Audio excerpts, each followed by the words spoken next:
Welcome back to Morning Joy, where truth matters. I'm your host, Keith Downey, and we're talking about that natural drive to connect and love God and so much more this morning with Debbie Georgianni and Adam Blai on The Next Right Thing. Good morning, Deb and Adam.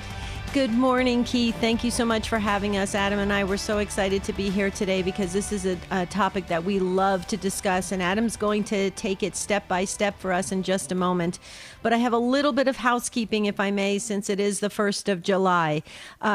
Just wanted to make our listeners aware, Adam, that it is the month for the precious blood of our Lord. And the feast of the precious blood was dedicated by Pope Pius IX in 1849. But folks, we need to remember it goes way back to the start of Christianity. So the precious blood is extremely important. The month of July is dedicated to the precious blood. So please make sure you remind all your friends and your family members about that. So it's so important. Also, Adam, a dear friend of ours and my co-host on Take Two, it's his birthday today. So many of our Morning Joy listeners listen to Take Two with Jerry and Debbie. It is Jerry Usher's birthday today. Reason why I'm saying happy birthday to him is in case he's listening this morning is because we have a recorded show for today. It's brand new and it has Alan Smith is our guest the entire Take Two. So Alan Smith is a regular contributor here to Morning Joy. So if you want to listen to him for a whole hour, listen today on Take Two. And Adam, one more thing, we've got the phone lines open today, talking about this interior longing, this interior desire to get back to God. We come from God. Our goal is to get back to God. This whole entire show, Morning Joy, is dedicated to that, the journey back home to God, to holiness, to sainthood. So if you have something to say about this topic, please call in 877-757-9424, and Tim will happily answer your call. Adam, step by step, take it away. Okay, Deb. So here's some of the basics, and this is all classic, going way, way back Christianity, a lot of it from the Carmelite saints and the Carmelite orders, particularly the contemplative orders. But, you know, we can find this in the catechism. It's part of the basic teaching of the church. So first off, in some way, God shows up and gives us a nudge, and that can take various forms. So we might just realize one day that we feel drawn to understand what is life, you know, what happens after we die. We might have a good experience with being in church. We might be inspired by our parents or something in our childhood, but there's a nudge. So something gets us going. And that's a desire to figure this out, to learn more about God, you know, to answer these questions. And then we start the Christian life, and it has three kind of parts. They don't really go in order, but there's three parts to it. And that's just a way for us to break it down. So the first part is the purgative way, the second part is the illuminative way, and the third part is the unitive way. Now, the purgative way just means stop doing bad. Okay, so we want to purge or get rid of distractions, parentheses, sins, and attachment to sin that distract us from moving towards God. So those sins can draw us not only away from God, but towards punishment, towards, a bad end to this journey. So we want to purge the evil. We want to bring more light, bring more God into our lives through the illuminative way, to illuminate, to bring light, okay? And the unitive way is a moment where we have a brief, usually brief, in this life, connection with God, kind of a brush with heaven, as a foretaste of the heaven that we hope to attain when we die and we go to our judgment. Okay, so stop doing bad, start doing good, wait for God to show up. That's essentially the Christian life. Now, by stop doing bad, by the purgative way, the church classically breaks this down into defeating the flesh, defeating the world, and defeating the devil. Defeating the flesh means don't get distracted by your fleshly desires and spend your life dissipated in just pursuing pleasure. Base pleasure is something that's very real. It should be, part of the order that God has set out, that it is part of, it is part of life. It's a motivator for procreation. It should, obviously be within the sacrament of marriage. But it can be a big distraction, and we see this in advertising. We see it on the internet. We see it everywhere, right? So flesh is used to distract us and get us to spend money, usually. Defeating the world means not being distracted by the world, distracted by attention, fame, money, power. The world, holds these things out. And we see this, Deb, of course, right in the temptations of Jesus in the desert, right? So he's hungry, and the devil says, well, make those stones into bread and eat them. Serve the needs of your flesh. And then he takes him up and he shows him the kingdoms of the world. And he says, I'll let you be king of the world if you just worship me. Now, of course, he's not king of the world. Jesus is king of the world. The devil's the prince, given temporary, partial dominion over the world. So anyway, defeat the flesh, defeat the world, defeat the devil. After you have overcome the flesh and the world, classically, people would meet the devil in an unveiled form in kind of the final spiritual stages of life. And we can think of Padre Pio, who had direct experience with the enemy because he was so advanced in the spiritual life. Yep. What are your thoughts so far, Deb? I know you have a lot to say on this. Well, the spiritual stages I love, and I think they sound so easy, but they're not, and they're met with a lot of, like you said, struggles and things that we can experience. But also, God shows Himself in various ways throughout all those stages, and it's really a beautiful movement if we stay faithful, right? If we stay faithful, if we stay committed. And I think, Adam, there are attempts for people to start this path and really start to purge all the baggage and things that they're hanging on to of this world. But then there's kind of an exhaustion that may set in. And people just get tired and they want God to just, help me to, show yourself quickly. And it doesn't work that way. So I hope you get into kind of a little bit more of the nuances of the journeys. Mm-hmm, mm-hmm. So let's talk a little bit about the illuminative part of it when we want to bring light into our life. Okay, so this is kind of like setting the stage for God, setting a stage for the really special moments with God that we hope to have in this life. And of course, we hope to have an eternity in heaven. So how are the various ways we do that? Of course, we know as Catholic Christians, we know the sacraments are the main way that God brings grace into the world and into our lives. So if we want to bring illumination into our life, number one would be simple. It's so basic. So many things in the Christian life are basic. Just participate in the sacraments. That means, by going to confession, which is the one that is very unpopular, it's uncomfortable for a lot of us, right? We feel embarrassed or whatever it might be. Go to confession. Get those sins out of your life. Work with your priest on your attachment to sin. So not just going and rinse and repeat, but go and then make a plan for how am I going to overcome this in my life so I stop falling to it or at least reduce it more and more each year. So go to Mass. I mean, wow.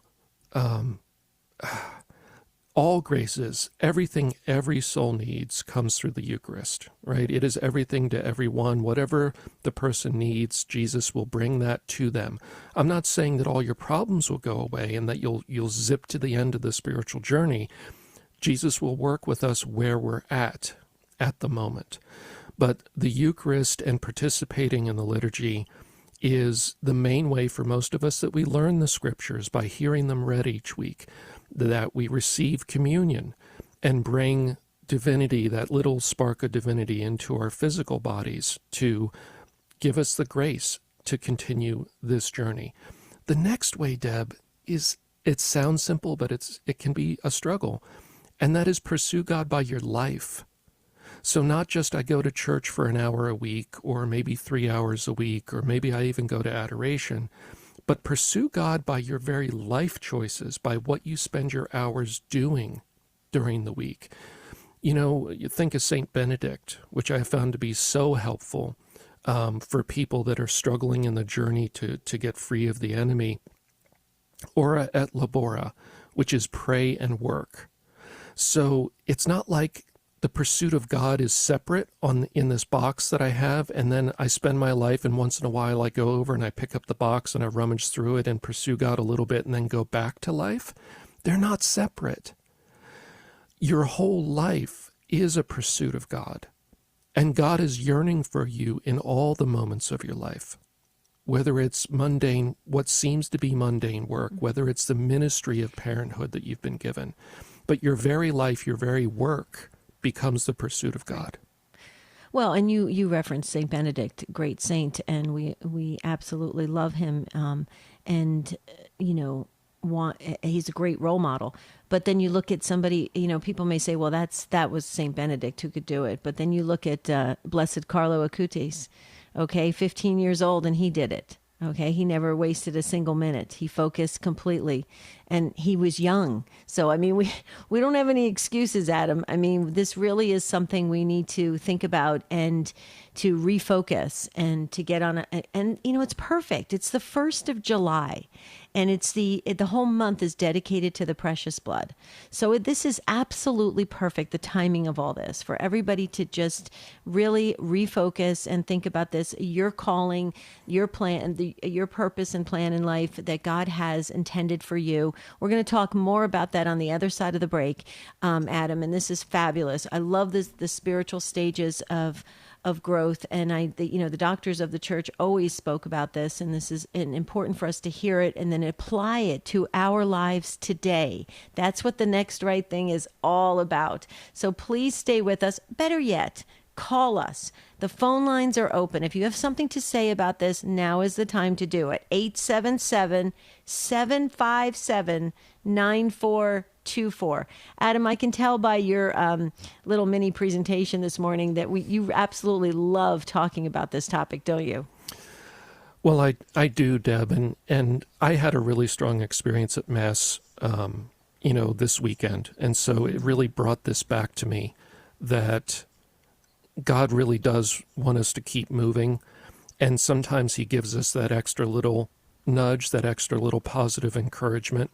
And so I'm bringing that because God gave me that, just a strong experience at Mass, and I just want to bring that encouragement to other people. Wow. Wonderful. Maybe we could talk more about that on the other side of the break, but for now, we're going to send it back to Keith. Thank you so much, Debbie and Adam. And I know, Debbie, you mentioned our goal is to get back to God, that journey back to home, to sainthood. The Guadalupe Radio Network has that same goal, but it also has a sub-goal, if you will. Reaching 30,000 likes and follows on Facebook by the end of this year. Make sure to search for Guadalupe Radio Network on Facebook, of course, Catholic Spirit Radio and Aquinas Communications. But yes, we're refocusing, continuing the conversation about why we need to think about our purpose and our calling on the next right thing with Debbie Georgianni and Adam Blai right here on Morning Joy. You're listening to Morning Joy, where truth matters. Welcome back to Morning Joy, where truth matters. I'm Keith Downey, your host, and we're continuing this conversation about why we really need to think about our purpose and calling and getting right with God on the next right thing with Debbie Georgianni and Adam Blai. Take it away. It's interesting, Keith. Paul talks about it in 1 Corinthians, referenced 7:20 chapter and verse, and he talks about that God has a plan and a purpose for each and every one of us. It doesn't matter what's going on in our lives or where we're placed or, the certain situations we're in. We have to stay focused and faithful and steadfast in that way because God has a purpose and plan. So all you have to do, folks, is go to 1 Corinthians 7:20 and you'll see it's just stated right there. So Adam, it's very interesting that, I love radio for many reasons, but when you're on radio, you pick up various little kind of, it's just like an inspiration or a indication that something has changed in a person's voice as they're speaking on the radio. And it was interesting how you were going step by step with the spiritual stages, the Purgative, Illuminative, and unitive of phases of spiritual growth, and I know I could hear something was different about you. And then you just mentioned that you had a personal experience. So basically, what you're saying is God gave you that spiritual kind of blessing, small, that just keeps you on that path, keeps you focused. Correct?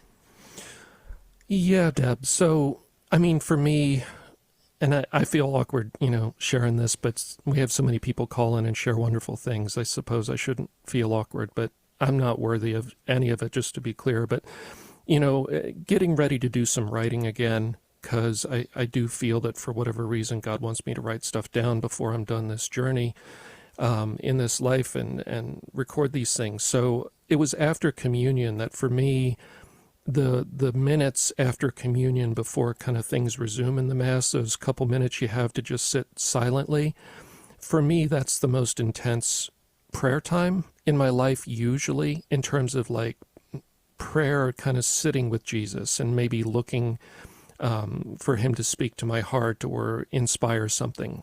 And of course, the exorcisms are intense prayer time in a different way. Very intense, but in terms of just quietly sitting with Jesus as opposed to the noise of the exorcisms. Anyway, there's this idea that has been germinating for a while, and I talked with a rabbi friend because I wanted to check on the old original Hebrew of some of these words, but the idea that the Old Testament, it came to me a few years ago, is an analogy for the human life. And so the entire Old Testament, in a sense, is an analogy. It's one way to look at it. Okay, you can read the Bible in different ways, and we are supposed, we can look at it different ways, literally, symbolically. It's all of those things. And so, Genesis being kind of a beginning to life, and then, of course, we're born. Another level of that is the word in Hebrew for Egypt is the same word for womb. And so the idea that the Jews were captive in Egypt for a period of time, they then start a journey of life that lasts 40 years, which was basically the average lifespan of a person after their childhood, and then enter the promised land. And if Moses represents the body is left behind, and the people enter the promised land, which is heaven. So like he's just been nudging me about some writing. I'm not saying this is the right interpretation, but there was some deeper things about Genesis that were just kind of unfolding in terms of my thinking. So I think God helps me in terms of the writing for sure, because anything good is him or Michael helping out. So yeah, that's what happened for me at Mass. So that's fascinating, and I hope we get to hear more of that as we journey along on Morning Joy. But see, people can apply that to their lives. So they're in work, they're doing their chores, they're doing their everything they have to accomplish in a day, in a week, in a month, right? But God is still tapping them. God is still speaking to them. So it's our job to connect. It's our job to plug in. And for our Christian brothers and sisters, Adam, we as Catholics, we're a sacrament-rich church, right? So we have the sacraments to really help us along on that journey, the food for the journey. But our Christian brothers and sisters, they have the living word of God. And so just like you shared with the Old Testament, it is so important for us to dive deeply in these areas on a regular basis so that we continue to hear the call of God's purpose and plan for us, but we stay on mission, we stay on point, we stay on track, we are mission oriented, we are heading back to God. So it really, if we complicate things with the world, we can get way off base, right, Adam? And that's when trouble happens. When we start filling ourselves with all the earthly things that we think are going to bring us the happiness and all those desires that we long for. That's not what we're talking about today. So why don't you finish up and just kind of wrap this up, because I think it's fabulous for people, especially on the first day of July, to start thinking about their path and the calling, and that God really does care about your life, and he does have a very unique plan for your life. Exactly, Deb. So to recap and sum it all up, the journey in life is a journey back to God. It's going to be kicked off in some way by God. God's going to show up in some way. If nothing else, just the compass in your heart that's pointing towards God and giving you that yearning or curiosity. We're then going to struggle with avoiding the distractions, the flesh, the world, the different temptations in life. We're going to start to do good and start to live by God's law and try to be charitable and loving to other people. And a great way to help with that is to bring grace into our lives through, just the actual rituals, the actual acts, the sacraments, reading the Bible, going to the sacraments, pursuing God by our life and the way we do our work. And then God's going to show up here and there in a special way, and that can take different forms. It can be divine providence, the things that just click and the door that opens that you weren't expecting. It can be miracles, the healing that somebody receives. It can be apparitions of Mary that are approved by the church that so inspire us. It can be maybe a strong feeling that we have that guides us in a particular moment or prompts us to be more loving and charitable and forgiving. That's the really hard one. It can be spiritual gifts. If there's genuine spiritual gifts that we have or we see in other people and we say, wow, that inspires me. All of these things, Deb, they can be personal, but they can be vicarious. So God shows up in different ways, and the great example is Jesus. Jesus showed up, and it was written down. And when we read about that, it's a vicarious experience. We're not there with the apostles seeing him in person, but in a vicarious way, grace enters our lives. And so by sharing our stories, by sharing the positive things like people have done when they've called in and shared beautiful stories, you are sharing your gift that you received in your journey with other people. And through the Holy Spirit, they may be inspired in turn in their own journey. They may learn something in that moment. They may take another step on the walk towards God. Mm-hmm. And finally, don't feel bad like you're not doing it right. As you mentioned, God has a plan within every life. If we're in the married life, the singled life, the ordained life, the consecrated life, whatever it is, he's going to work with you where you're at. So stop doing bad, start doing good, and wait for God to show up. Yeah, absolutely. We could talk a whole entire episode on this, on the spirit world, but Adam, today we must make room for Mondays with Monsignor. So I'm looking forward to that. I know they're going to be talking about the Eastern Orthodox Church, and so we want to stay tuned in. But Adam, have a beautiful day on the 1st of July, and God willing, we'll be back tomorrow for the next right thing. And folks, for now, we'll turn it back to our host, Keith Downey. Thank you so much, Debbie and Adam. It's always a pleasure to have you both on every single day with Morning Joy and the Next Right Thing. And if you're out there and you have this innate calling or this innate feeling of wanting to meet Debbie Georgianni and Adam Blai, well, hey, and if you're also in the Texas region, maybe Houston, you have the opportunity not this coming Saturday, but some Saturday, and July 13th is actually the specific, July 13th from 6 to 9 p.m., you have the opportunity to go and watch the Spirit World live. Yeah, you'll be able to meet Debbie Georgianni and Adam Blai and get your questions answered in person by these experts, and it's all regarding angels, demons, and the spirit world. I'll be there too. I'll be actually fielding some of your questions and making sure you're able to get those questions answered. So go to grnonline.com. Make sure to grab that events tab. But hey, are you feeling a calling to the East? Talking about that after this break with Monsignor Charles Pope. You're listening to Morning Joy, where truth matters.